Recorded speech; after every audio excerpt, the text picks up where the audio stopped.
On est tous là et on va pouvoir commencer. On va chanter, les derniers pourront arriver. C'est l'histoire d'une puce qui rencontre un pou. Ils se mettent à sauter et sauter, ils arrivent sur le chat. Ils continuent à sauter et là ils arrivent dans l'évier. Ils sautent, le pou lui fait un énorme saut et tombe dans la casserole de soupe. La puce, elle se met à pleurer. Le robinet, il se met à goûter. Le chat, il se met à miauler. Et ainsi de suite, jusqu'à arriver jusqu'à l'arbre. Et là, l'arbre, il se met à faire le bruit du vent.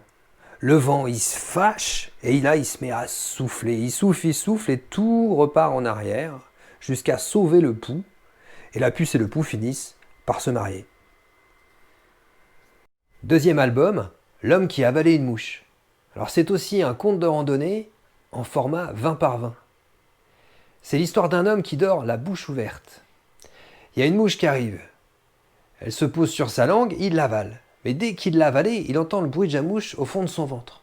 Alors il va voir un sorcier qui lui dit « il faut avaler une grenouille ».